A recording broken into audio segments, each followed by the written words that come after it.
We're going to begin our study of the English opening by looking at one of black's main responses to 1c4, namely the move 1e5. And this is known as the reversed Sicilian, for obvious reasons. This is clearly a Sicilian with colours reversed, and black is a tempo down on what is one of black's main defences against 1e4, but it's not quite as cut and dried as that. White has to commit himself first, and therefore black has extra information and can react accordingly. So white has tried many different moves here to take advantage of the fact that he's a tempo up on a normal Sicilian, but I'd like to go for a rather rare option, which is the move 2 knight f3. This is favoured by GM Rachmanov, and other than that it's quite an uncommon move. Not many players have really tried this with white, and there were very few overall games, relatively speaking, compared to other moves such as 2g3 or 2 knight c3. Both of these are the two main lines for white. But I like knight f3. It's very direct and very confrontational in that it attacks the e5 pawn immediately. And it cuts down on black's reasonable responses. Really, black only has three moves that make any sense. He can play d6, which is a bit passive. He can play knight c6, protecting the e-pawn, or he can play the critical move e4. So in this chapter we'll take a look at the first two moves, and then we'll take a look at e4, the critical response, in the next chapter. Having said that e4 is the critical move, knight c6 is actually quite a decent alternative. There's nothing wrong with developing a piece. But the move d6 is actually quite passive, and I didn't find a way for black to equalize after this. The bishop on f8 is blocked in, and I think that the most logical choice for white is to play 3 knight c3. I should mention that white's main plan here is, barring black playing e4, is to play d2 to d4 very soon and open up the center. And in that case, white's pawn on c4 will give him a nice little space advantage as long as black isn't able to play d5 successfully. So after 2d6, instead of playing d4 immediately, I think it's actually more accurate to start with knight c3, because this will cover the e4 square and force black to deal with d2 to d4 on the next move. For example, black has three options here that we're going to look at: knight f6, f5, and also g6. So knight f6 we can take as the main line, but let's take a quick look at g6 first. This is sort of an attempted King's Indian, King's fianchetto type thing, but after d4, white is doing quite well, and black should probably take on d4 and transpose into lines we'll look at under a different move order. But after bishop g7, this was played by Vastrukin against Donchenko in Warsaw 2021, and I think that white is a very favourable version of a line called the Averbach system for black, where black normally after e4 plays the move e5. Imagine white's knight being back on g1. This is sort of a low theory alternative to the King's Indian, but with the move knight f3 in instead of e4, I think white has very good chances for an advantage. He should take on e5, and when black recaptures, he should trade queens, and then he has a lot of tempting options here. You could develop with check on g5 and go castles queenside next move, but I like the move g3 for white. I think the bishop is going to be very well placed on g2. After c6, which is a useful move to try to blunt the bishop on g2, bishop g2 anyway, and f6, trying to guard against the fact that bishop e6 can sometimes be met by knight g5, f6, b4, and bishop e6 now.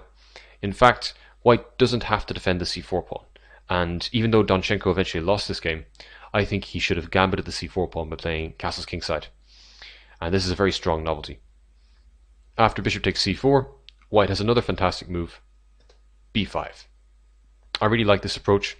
We're really taking advantage of the bishop on g2, and the idea is now to play knight d2, attacking this bishop on c4, and then white will have fantastic play down the long diagonal towards the b7 and c6 pawns, and will likely just regain the material very soon. You can also play rook b1 and just make black's life very uncomfortable on the queen side.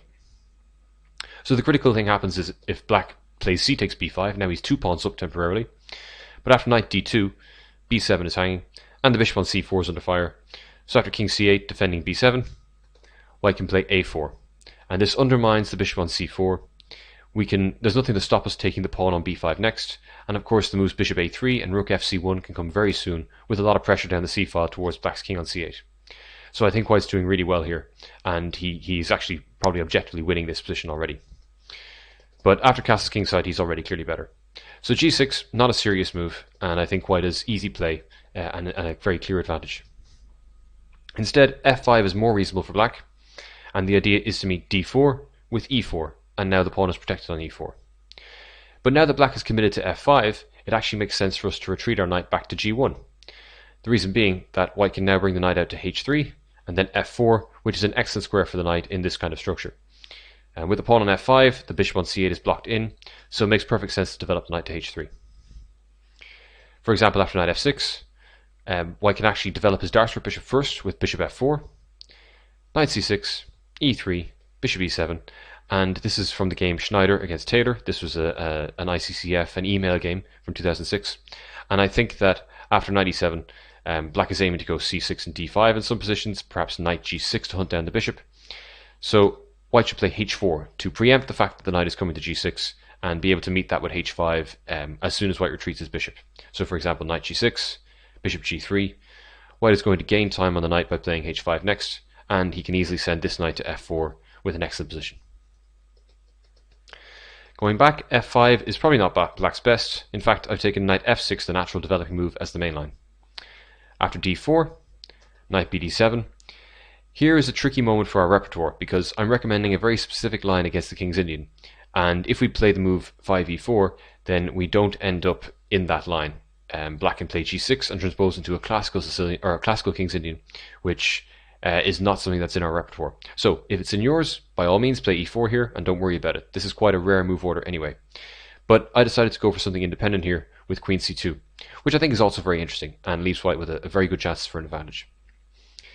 One slight drawback is that bishop e7 is an option. We can't really stop black playing this way, but after e4, castles and bishop e2, this is known as the old Indian, and here white would usually have castled instead of playing queen c2, but it doesn't make a big difference. I haven't analysed this in depth because it's not very popular for starters, and this particular move order also isn't very popular for black, so there's really very little chance that you'll get this position over the board, but if you do, I've outlined an explanation as to how white should play this. He should castle, play maybe rook d1. At some point, if black goes c6, you can meet that with d5, or even keep an eye on the option of playing c5 to undermine black's structure in the center. Black can meet d5 by playing c5 himself, and then the position is blocked, and white can aim to either play for f4 or play for b4 on the king side, on the queen side. In general, I think white has a very huge space advantage and a good objective advantage as well. So this is a very passive defense. The bishop is clearly better placed on g7 instead of e7, and that's why it's not really played that often anymore for black. So instead, the main line we look at is the move g6, and here I like the move bishop g5. Again, e4 is also strong, but this keeps things independent for us. I've analysed 3 moves here for black, and I've gone into more detail in the reference file. So after bishop g5, the move bishop g7 is quite logical, but after rook d1, we're threatening to take on e5 in view of the pin down the d file.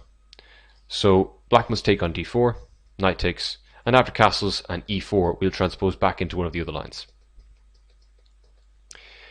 Instead, the move ed4 is another move order, and after knight takes, bishop g7, now again we can play e4, and black is quite passive here, having committed his knight to d7 already.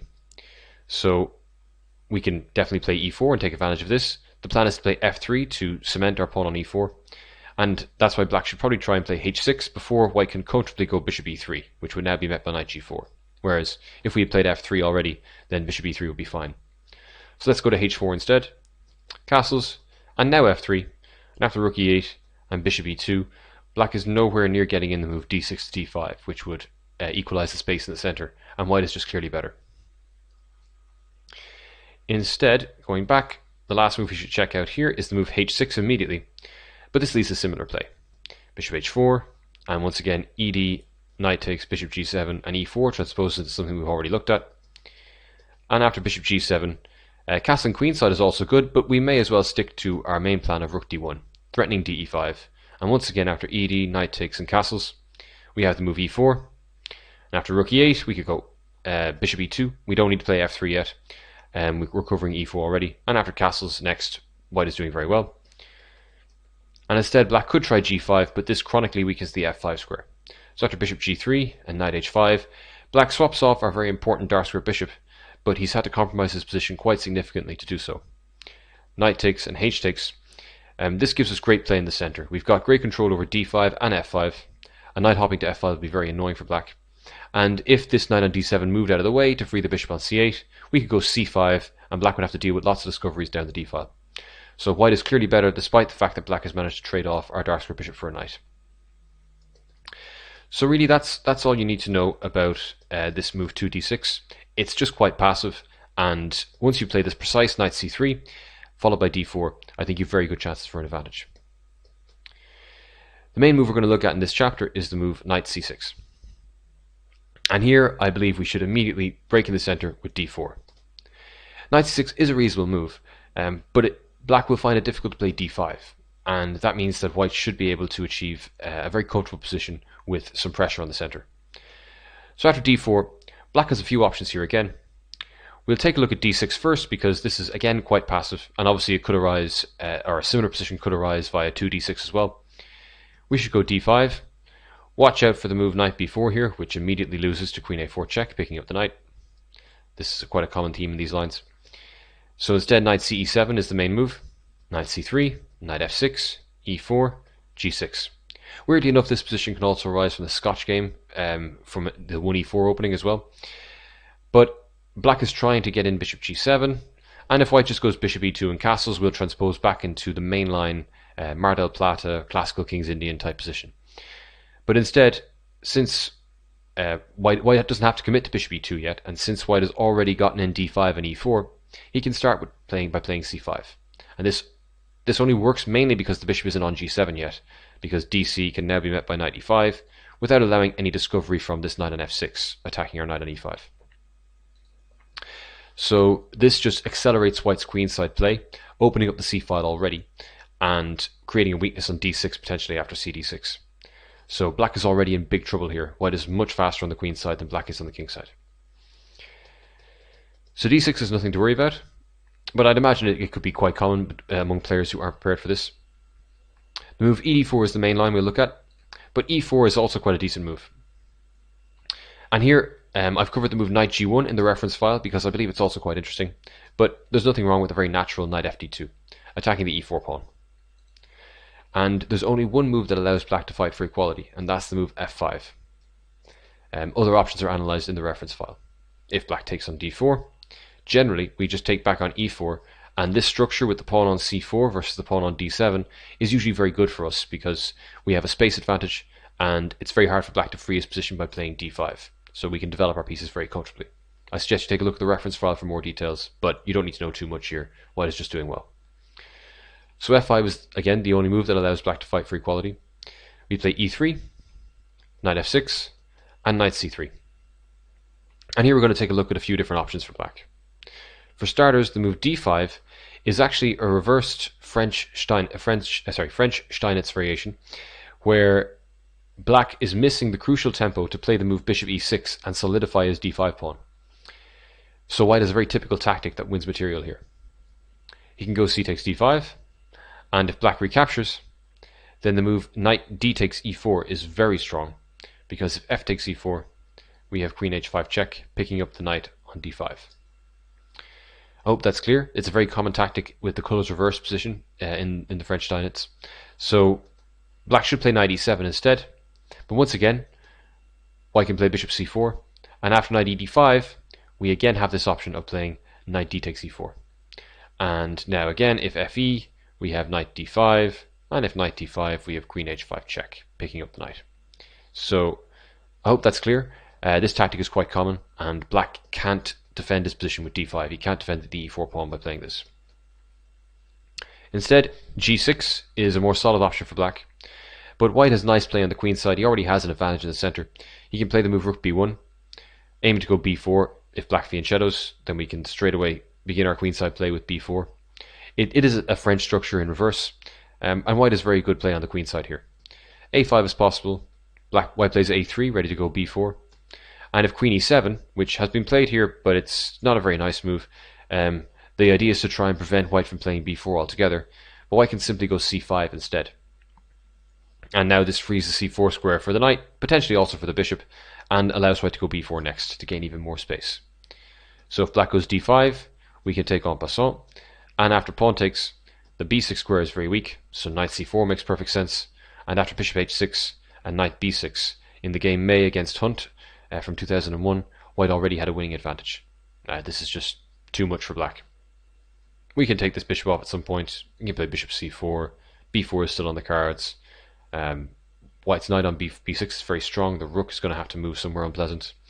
And in general, white has great control over the d5 square too. So this is just bad for black. Going back, instead of g6, the main line for black here is bishop b4. And now I've analysed a few moves from white's point of view. You can check the reference file for moves such as queen b3 and knight db1, which, as weird as it looks, is also quite interesting. But I decided to recommend queen c2 as the main line. I think this leads to the most interesting play.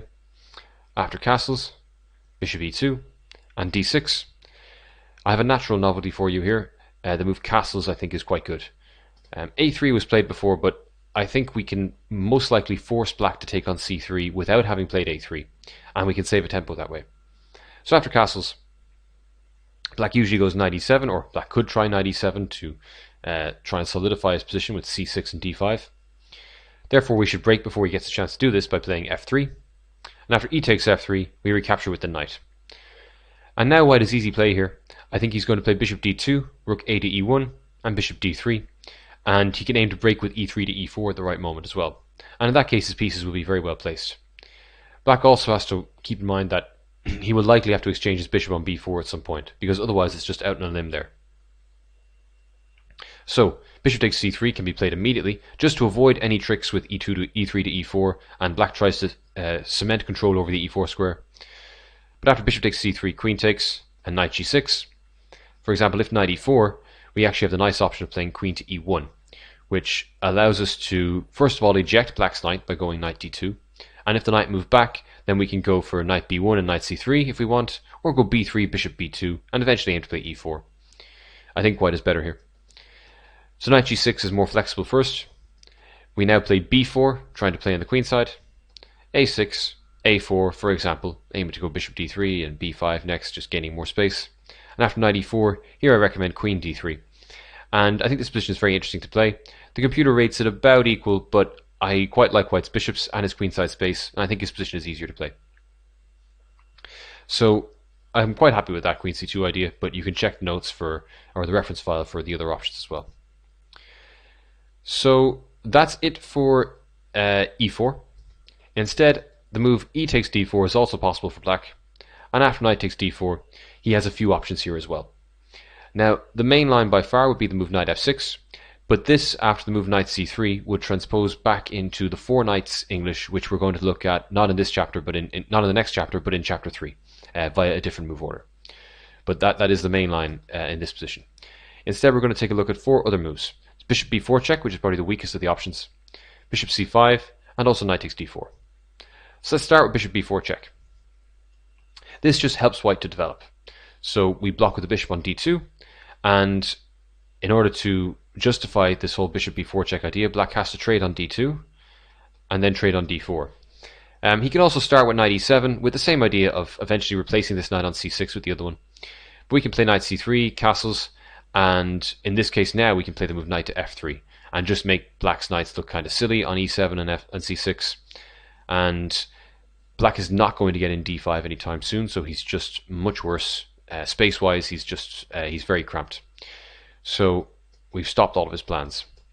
Instead, knight takes d4 is more challenging, and after queen takes, queen f6 tries to deal with the dominant queen on d4. And now we should avoid the exchange of queens in order to gain further time on the queen on f6. So for example, we should play queen d2, protecting the b2 pawn, and then we can go knight c3 and knight d5 next. And this will either gain further time on the queen on f6, forcing it to move, or force black to exchange the knight on g8 for the knight on d5, upon which we will recapture with the c pawn and gain play down the c file. So let's see what that looks like. Knight e7, knight c3, castles. We shouldn't rush with knight d5, we should get ready to develop our bishop first, so g3. Clearly the long diagonal will be very strong for it. Queen c6 forks the rook and the pawn on c4. So now it's about time we need to play knight d5. And after knight takes c takes, I've analysed three different queen moves for black, but they all lead to very promising play for white. So first of all, queen d6. This was played in Sergeyev against Zilka from Czechia 2010. And here I just like the move bishop g2, very simply. White can play along the c file, and he never has to worry about c6 because taking on d5 would just leave the black pawns horribly weak, and Eventually, if black plays c5, then white has a free hand in the center, and he can also break with b4 at some point as well. So this is just a very good position for white. If black plays c5, white can also aim to push his e-pawn too. Instead, queen b6 is probably more challenging, but after bishop g2, d6, castles, bishop d7, and rook fc1, black either has to resort to passive defense, leaving himself with a weak pawn on c7, or compromise the structure further by trying to cut the Gordian knot and playing c5 immediately. But here we take, bishop takes, and this is an instructive moment, so it might be worth pausing and thinking about this position for a moment and seeing if you can come up with the best move for white. So instead of taking on d6, which would allow black to at some point take on b2, we should go bishop f3. And this move is very interesting. If the bishop recaptures on f3, obviously we take back with the e-pawn, and our king is very safe with 4 pawns in front of it, and we can calmly build up on the d6 pawn and leave black tortured passively for the rest of the game. He's just going to have to play nursemaid to that pawn the whole time. If we're allowed, we'll play king g2, and then double on the c-file, usually with rook c2, which also protects our b2 pawn, and doesn't create any targets for black's counterplay. So, for example, if we played a move like b3, then black might go a5, and that could be somewhat annoying because he's going to go a4 next. Instead, we should just go rook c2, keep the pawn on b2 as close to our camp as possible, play rook c1, and eventually just gang up on black's weaknesses. So bishop f3 is a really instructive move. Instead of queen b6, black can also play queen a4, which looks a little more combative. But now we have the nice move bishop g2, preventing any queen e4 excursions from black. That could be quite annoying, so bishop g2. And now, after c5, I have a very nice idea for white here. We want to prevent black from playing d6 and freeing his bishop, so we play d6 ourselves, and this cuts black's position in two. Bishop is now tied down to the pawn on b7, and black faces a lot of difficulty trying to finish his development. For example, rook b8, and since black has no knights left or any pieces left defending his king, we can play h4, and after b6, play h5. And if black tries to go queen a5 to gain some counterplay down the b file after queen takes and b takes, we can simply castle queenside, defending the b2 pawn then. And black's counterplay is just illusory. The rook on d1 protects d6, and white has a huge structural advantage. But let's say black tries to play with the queens on the board. Say he goes bishop b7. We have rook h4, queen a6. And now I have a tactical idea for you, or a tactical exercise. Take some time, pause the video, see if you can figure out what white should do next. Well, there's the brilliant idea of playing h6, just ignoring the attack on the g2 bishop. If bishop takes g2, we have queen g5, forcing g6, and then the queen can come into f6 and just checkmate black on g7. And if black tries to deal with this by going queen a5, then it's already too late. We can go b4 just to block the queen out. And the rook on h4 obviously protects the b pawn as well. So let's see how this looks. Say after rook f8, we can simply take and play queen c2. And white is actually winning here. He can easily deal with the pressure on the e2 pawn by going rook e4. And at some point black will be forced to play g6, but this will leave his king permanently weak on g8. And he'll always have to watch out for back rank tricks. Instead, if he tries g6, then queen c3 immediately threatens mate. And after f6, we have queen b3 check, followed by rook a4, trapping the queen on a6. And this was played in the game Kuzhubov against Devic. And white won in the further 8 moves. This is very nice for white. Really nice ideas. So I quite like that for white, and I think that black can't really equalize by playing this way. So bishop b4 check is just a bad move. Going back, black could also go bishop c5, which is much more reasonable. And this is an important structure to understand. After e3, we have what's a very similar situation to the Budapest Gambit, which arises after the moves d4, knight f6, c4, e5 for black. White can go de5, knight g4. Black eventually gains back the e5 pawn, and we get this structure on the board here. And white is typically considered to be slightly better here, mainly because he has this extra space afforded to him by the pawn on c4. So let's have a look. After knight f6, bishop e2. Black can play d5 here. And now, after knight takes, b takes. White is not obliged to exchange on d5 in these positions, and he can just leave the pawn on c6 as a weakness for the rest of the game. After castles, and queen c2, white is already mounting the pressure on the c-file. Queen e7, knight d2, bishop d6, bishop d3, and g6. And this was all played in an email game in 2018. And this sort of situation is also quite typical of the Scotch game for white, although usually he wouldn't have an e-pawn in those structures. If black has some activity to compensate for his structural disadvantage here, and I tried a good while to find an objective advantage here for white, I couldn't find anything really concrete, but I do prefer white's position after the move b3.